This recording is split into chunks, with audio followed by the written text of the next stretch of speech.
Good morning class. Welcome in social science class. Dear students, today in our social science class we are going to start a new chapter from our book Our Past, chapter number 5 Rulers and Buildings. So हमने अपनी previous classes में देखा था कि कैसे time to time जो है new rulers kingdoms सामने आ रहे थे। तो इन सभी किंगडम्स ने के अंदर जो है बिल्डिंग्स के कंस्ट्रक्शन हुए थे, टेम्पल्स के कंस्ट्रक्शन हुए थे। सो वो जो रूलर्स जो है वो कौन सी टेक्नोलॉजी का यूज करते थे, क्या स्किल्स वो अपने एम्पायर के जो बिल्डिंग्स हैं उनको कंस्ट्रक्ट करवाने में करते थे। आज हम अपने इस चैप्टर में उसके बारे में जानेंगे। तो देख लेते हैं कि आज के हमारे टॉपिक्स क्या हैं। सबसे पहले we are going to discuss an example of Qutub Minar and then engineering skills in construction. After that temples construction in the early 11th century, और 11th सेंचुरी के साथ साथ हमने जो 12th सेंचुरी में भी टेक्नोलॉजी है उसको भी हम यहाँ पर डिस्कस करेंगे। After then building temples, mosque and tanks. So किस तरीके की टेम्पल्स या मॉस्क्यूज का कंस्ट्रक्शन उस टाइम पीरियड में करवाया गया था वो भी आज हम अपने इस चैप्टर में जानेंगे। Let's start our chapter. Figure 1 shown the first balcony of the Qutub Minar Qutbuddin Aibak had this constructed around 1199. Notice the pattern created under the balcony by the small arcs and geometrical designs. So यहाँ पर आपने देखिए 2 bands of inscription है इस वाली image में। 2 bands of inscription, first balcony जो है यहाँ पर है और इसके ये जो 2 bands है वो यहाँ पर है। First band of inscription and second band of inscription. So यहाँ पर इंस्क्रिप्शन से मतलब है कि स्टोन के ऊपर राइटिंग की गई है, इनग्रेव किया गया है, उनको उकेरा गया है। So these are in Arabic. So ये कौन सी लैंग्वेज में है? अरेबिक लैंग्वेज में। Notice that the surface of the minar is curved and angular.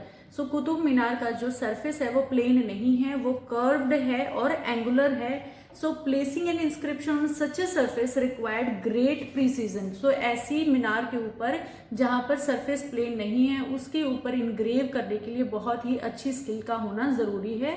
Only the most skilled craft person could perform this. जो सबसे स्किलफुल क्राफ्टमैन होगा वही इस काम को कर सकता है। Remember that very few buildings were made of stone and bricks 800 years ago. आज से 800 साल पहले बहुत कम बिल्डिंग होती थी जो स्टोन या ब्रिक से बनी होती थी। सो वो बाकी मोस्टली जो होती थी वो कच्ची मिट्टी से बनी होती थी। सो यहाँ पर हम देखते हैं कि कैसे कुतुब मीनार बहुत ही सुंदर तरीके से ब्रिक्स से और स्टोन से बनाई गई है। अब बात करते हैं हम कुतुब मीनार को किसने किसने कंस्ट्रक्ट किया था। सो यहाँ पर ये जो फिगर है इसी को डिस्क्राइब किया गया है कि the Qutub Minar is 5 story high. इसकी जो बिल्डिंग्स हैं वो 5 स्टोरी बिल्डिंग है ये। The band of the inscription you see are under the first balcony. The first floor was constructed by the Qutbuddin Aibak and the rest by the Iltutmish around 1229। So इसका जो first floor है वो बनवाया था कुतुबुद्दीन ऐबक ने 1199 में, और उसके बाद की सारी स्टोरीज जो है वो इल्तुमिश ने बनवाई थी जो उनके दामाद थे। Over the year it was damaged by the lightning in the earthquake. Time जैसे जैसे पास ऑन होता है तो कभी बिजली कड़क गई, कभी बारिश हो गई, अर्थक्वेक हो गई, तो इसकी वजह से बिल्डिंग्स जो है वो डैमेज होती रहती थी। तो इसको बार बार रिपेयर करवाया है अलाउद्दीन खिलजी, मोहम्मद तुगलक, फिरोज शाह तुगलक एंड इब्राहिम लोदी ने इसे टाइम टू टाइम इसके डैमेज को ठीक करवाया, इसको रिपेयर करवाया है। अब बात करते हैं between the 8th and the 18th century kings and their officers built 2 kind of structures. So 8 से 18th सेंचुरी के मिड में जो ऑफिसर्स या बड़े अधिकारी या फिर राजा जो होते थे वो 2 तरीके की बिल्डिंग्स का निर्माण करते थे। फर्स्ट वन कौन सी थी? The first were forts, palaces, garden, residence and tomb. मतलब गुंबदों का निर्माण, बहुत बड़े महलों का निर्माण या बड़े बड़े बगीचों का निर्माण जो है वो किया जाता है।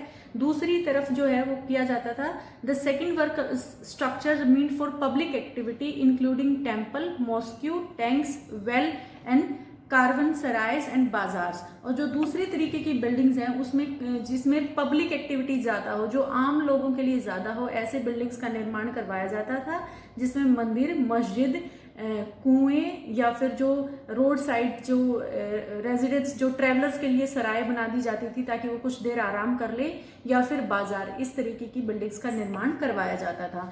Kings were expected to care for their subject and by making structure for their use and comfort rulers hoped to win their praise. अब राजा से ये उम्मीद की जाती थी कि वो अपनी प्रजा का ध्यान रखे, और इसीलिए राजा जो होते थे वो अपनी प्रजा के लिए कुछ बिल्डिंग्स का या कुछ टैंक्स का, वेल का निर्माण करवा देते थे, जिससे कि राजा को बहुत प्रशंसा मिले उसकी प्रजा से। Construction activity was also carried out by others.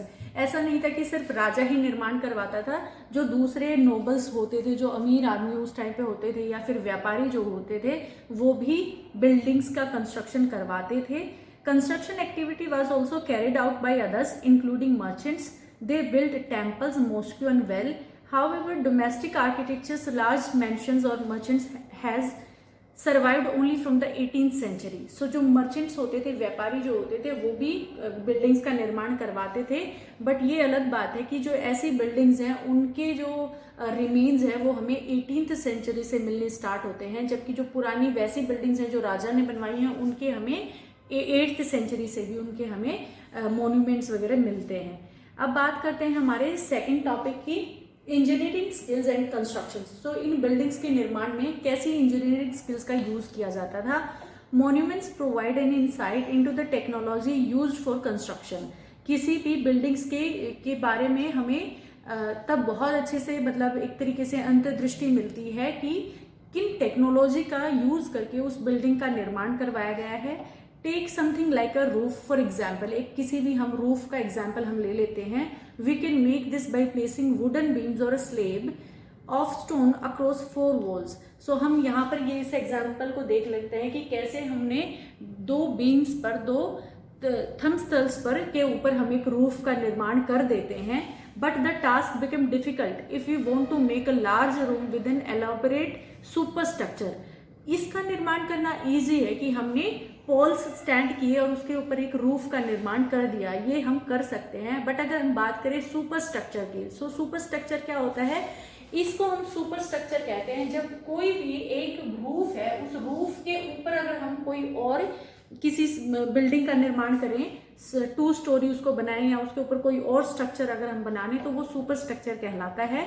This require more sophisticated skill, और इसके लिए बहुत अच्छी स्किल का पाना जरूरी है। Between the 7th and 10th century, architects started adding more rooms, doors and window to the building. So जब 7th century से 10th century के मिड में क्या हुआ था, जो बिल्डिंग्स बनाने वाले थे उन्होंने रूम्स, डोर्स और विंडोज वगैरह को काफ़ी ऐड करना शुरू कर दिया था आर्किटेक्चर के अंदर। So roofs, doors and windows were still made by placing an horizontal beam across 2 vertical columns.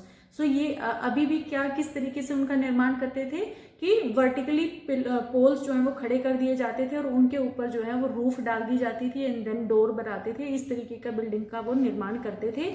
और ये जो बिल्डिंग निर्माण का स्टाइल था, इंजीनियरिंग स्किल थी, ये कहलाती थी ट्रेबेट और कोरबेल्ड।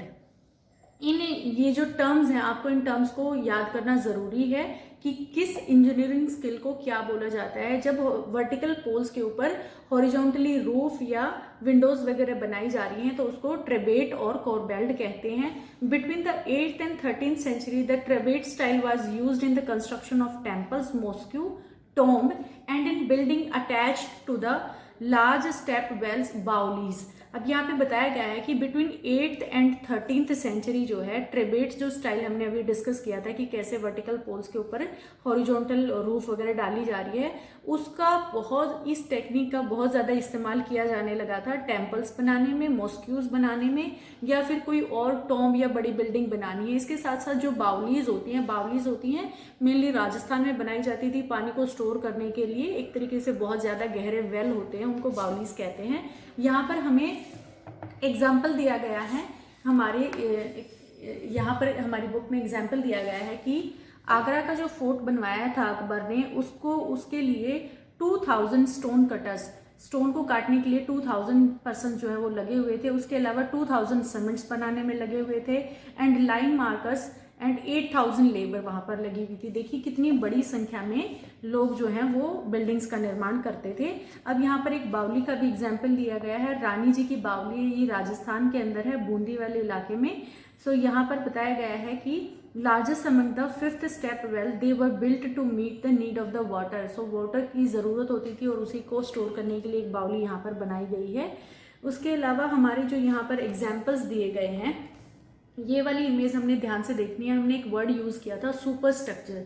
सो सुपर स्ट्रक्चर क्या होता है, जब ग्राउंड फ्लोर के ऊपर कोई इस तरीके का निर्माण किया जाता है, जो ऊपर का टॉप फ्लोर होता है, चाहे वो कोई बिल्डिंग हो, पूरा रूम हो, या फिर इस तरीके का गेटवे हो, तो वो सुपर स्ट्रक्चर कहलाता है। अब हम इसी टॉपिक को आगे कंटिन्यू करेंगे और यहाँ पर देखेंगे अपने टेम्पल्स के कंस्ट्रक्शंस के एग्जाम्पल्स। सो यहाँ पर हमारा जो एग्जाम्पल दिया गया है, the Kandariya Mahadeva temple. The Kandariya Mahadeva temple dedicated to Shiva was constructed in 999 by the king Dhangadeva. So यहाँ पर क्या है, खंडरिया महादेव का मंदिर जो है वो दंगदेव राजा ने बनवाया था, जो कि एक चंदेला डायनेस्टी के राजा थे। सो इन्होंने इसका यहाँ पर मैप दिया गया है, ये देखिए इस टेम्पल का मैप यहाँ पर दिया गया है कि कैसे इस टेम्पल का निर्माण करवाया गया था, और जो इसकी एक्चुअल इमेज है टेम्पल की वो यहाँ पर दी गई है। ये बेसिक मैप प्लान है, ब्लूप्रिंट, और ये हमारी एक्चुअल इमेज है। सो यहाँ पर बताया गया है कि an ornamented gateway led by an entrance. यहाँ पर देखिए ये जो हो जाता है ये हमारा गेटवे हो गया, उसके बाद इसने एक एंट्रेंस को लीड किया है। After that and the main hall, जिसको हम क्या कहते हैं, महामंडपा, वेयर डांसेस वर परफॉर्म। यहाँ पे ये महामंडपा हो गया जहाँ पे डांसेस परफॉर्म किए जाते हैं। उसके बाद the image of the chief deity was kept in the main shrine garbhagriha, और ये जो हो गया वो गर्भगृह हो गया, जहाँ पर मेन भगवान जो होते हैं उनकी मूर्ति को स्थापित किया जाता था, वो गर्भगृह कहलाता है। इन वर्ड्स को आपको ध्यान से लर्न करना पड़ेगा इन टर्म्स को। This was the place of ritual worship where only the kings and his immediate family was priest gather. So यहाँ पर ही जो राजा होते थे उनकी फैमिली जो होती थी वो गैदर होती थी और पूजा करती थी भगवान की, ठीक है। यहाँ पर जो नॉर्मल पीपल होते थे उनको आने की परमिशन नहीं थी। The Khajuraho complex contained royal temples where commoners were not allowed entry. इसी तरीके के खुजराहो में भी टेम्पल्स हैं और वहाँ पर भी नॉर्मल पीपल्स को अंदर आने की, गर्भगृह में अंदर आने की परमिशन नहीं होती थी। The temples were decorated with elaborately carved sculptures, और इनको बहुत सुंदर तरीके से डेकोरेट किया जाता था।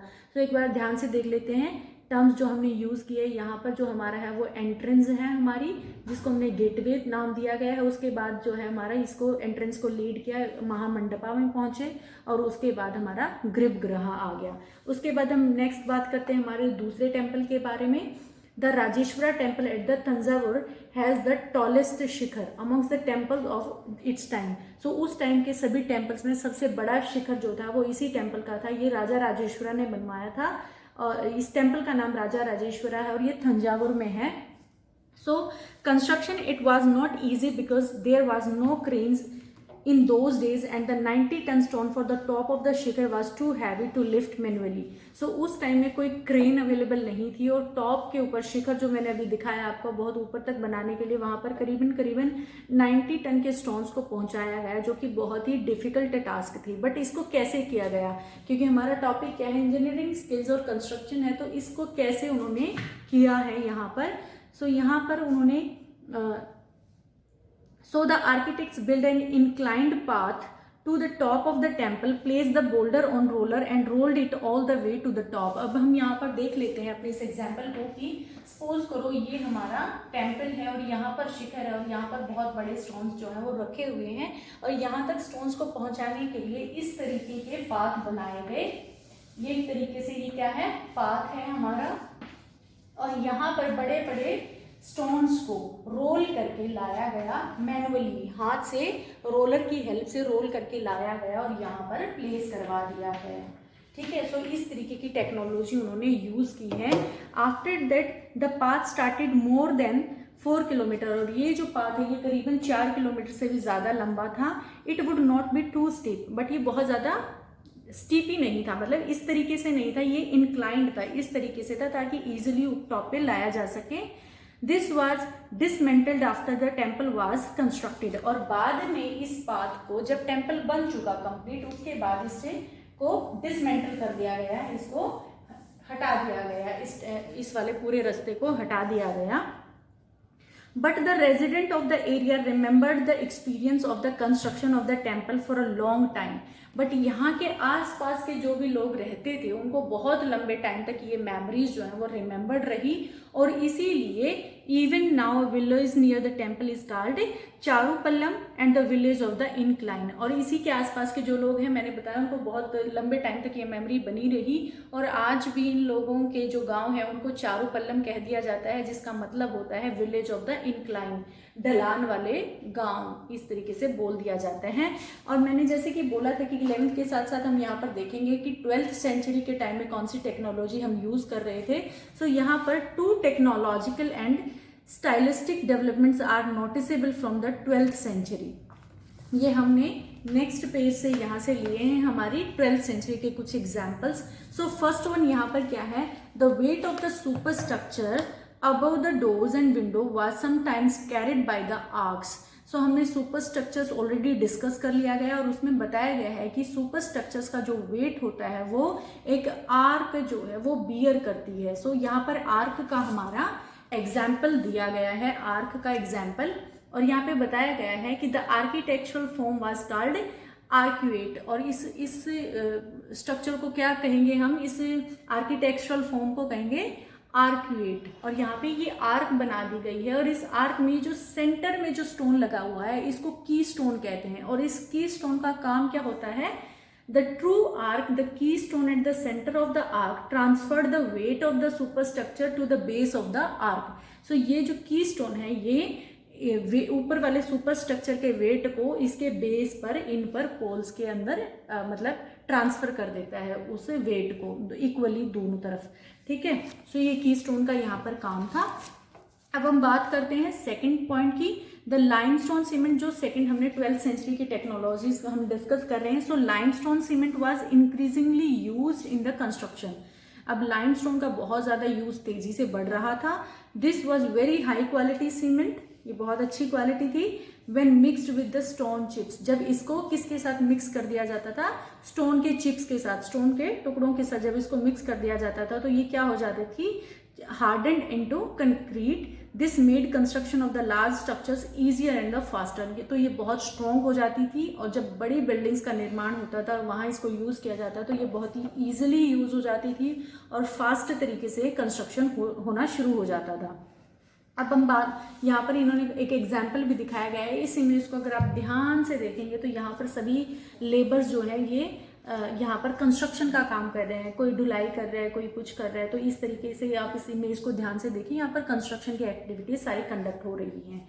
अब बात करते हैं आर्क का भी एक यहाँ पर एग्जाम्पल हमें दिया गया है, डिटेल फ्रॉम द अलाई दरवाजा, early 14th century Kuwait al Islam mosque. ये दिल्ली के अंदर एक मॉस्क्यू है, उस मॉस्क्यू का ये दरवाजा, और यहाँ पर ये सुपर स्ट्रक्चर दिखाया गया है कि कैसे आर्क के ऊपर के स्ट्रक्चर्स का निर्माण हुआ है।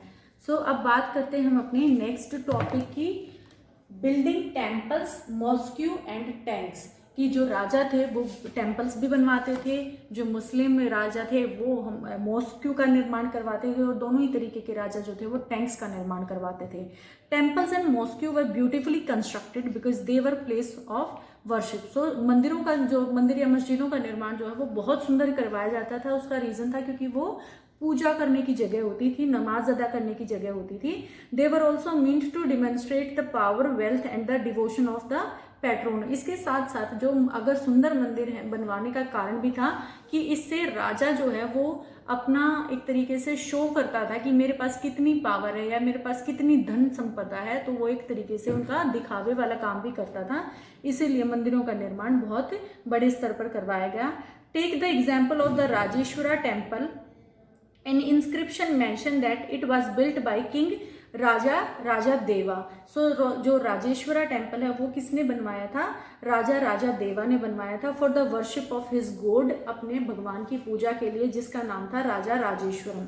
यहाँ पे गॉड का जो नाम है वो है राजा राजेश्वरम, जबकि जो राजा है उसका नाम है Raja Deva. So notice how the name of the rulers and the god are very similar. यहाँ पे भगवान का नाम भी और राजा का नाम भी जो है वो बहुत ही सिमिलर है। इसका रीज़न क्या है?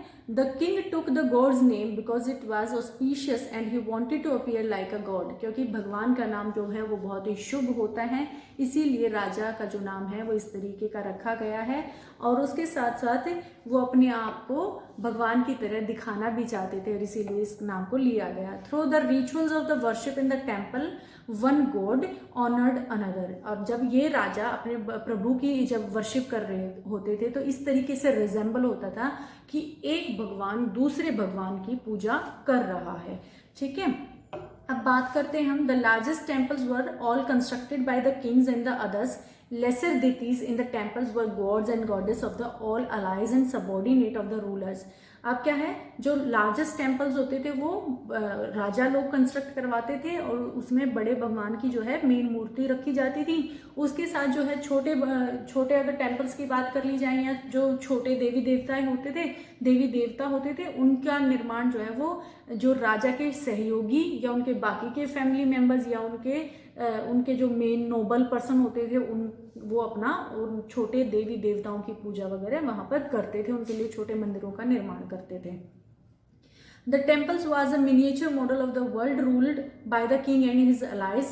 As they worshipped their deities together in the royal temples, it seems as it they brought the just rule of the gods on earth। अब ये जब राजा जो है ये भगवान की वर्शिप कर रहे होते थे, इकट्ठे होते थे, तो ऐसा लगता था जैसे कि स्वर्ग का जो है मतलब स्वर्ग का जो भी रूल्स है वो एक तरीके से धरती के ऊपर उतर कर आ गया, इस तरीके का वहाँ पर रिजेंबल होता था।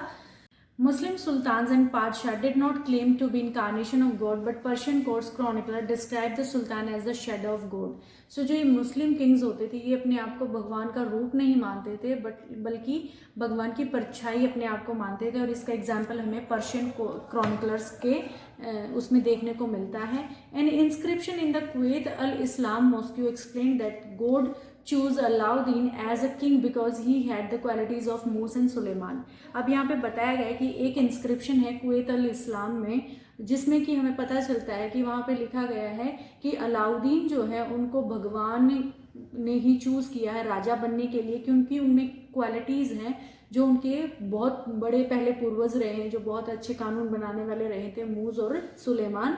जो अलाउद्दीन है उसमें वो सारी क्वालिटीज़ हैं और इसीलिए भगवान ने उसे चूज़ किया है। The great law giver of the past, इनको मूस के लिए और सुलेमान के लिए बोला गया है। The greatest law giver and the architect was God himself. He created the world out of chaos and introduce ordinary and symmetry. तो यहाँ पे कहा गया है कि जो मुस्लिम है वो बिलीव करते थे कि भगवान जो है वही सबसे बड़ा जो है वो क्रिएटर है जिसने पूरी दुनिया को बनाया है और सारी अव्यवस्थाओं को साइड करके एक सुंदर विश्व का निर्माण किया है।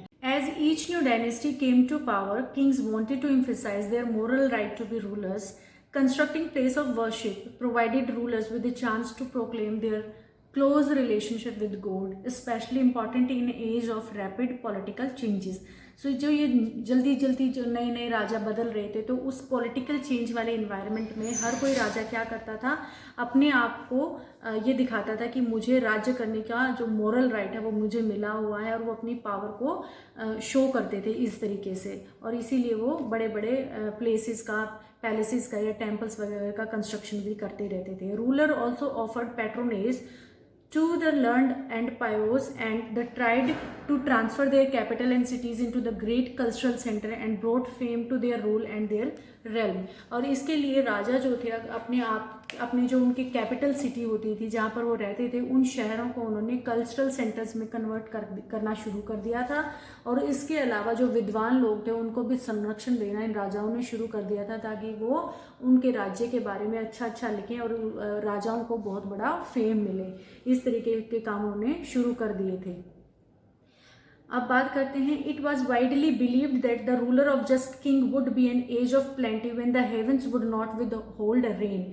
अब यहाँ पे बात की गई थी कि एक न्यायप्रिय राजा जो है उसे माना जाता था जिसके राज्य में बहुत खुशहाली हो और साथ के साथ जहाँ पर बारिश भी खूब सारी हो, तो उस राजा को बहुत अच्छा माना जाता था। At the same time making precious water available by the constructing tanks and reservoir was highly praised. और जब कोई भी राजा बड़े बड़े तालाब या फिर नदियों का निर्माण करवा देता था, टैंक्स का निर्माण करवा देता था, तो ऐसे राजा की बहुत ज़्यादा प्रशंसा होती थी, बहुत उसको फेम मिलता था। सुल्तान Iltutmish won universal respect for the constructing a large reservoir just outside Dehliya-Kuna. It was called the Hauz Sultani और द किंग्स रिजर्वेयर। जो राजा इल्तुमिश था, जो कि कुतुबुद्दीन ऐबक के दामाद भी थे और उन्होंने बाद की बिल्डिंग्स में कुतुब मीनार को बनवाया था, तो उन्होंने दहलिया कूना के बाहर की तरफ एक बहुत बड़ा रिजर्वेयर बनवाया था, बहुत बड़ा तालाब बनवाया था, और जिसको क्या कहते हैं, किंग्स रिजर्वेयर, राजा का तालाब, या फिर जाना जाता है उसे हौज़ सुल्तानी के नाम से। और इस काम को करने के बाद में जो इल्तुमिश थे उनकी बहुत ज़्यादा प्रेज हुई थी, बहुत लोगों ने उन्हें सम्मान देना शुरू कर दिया था।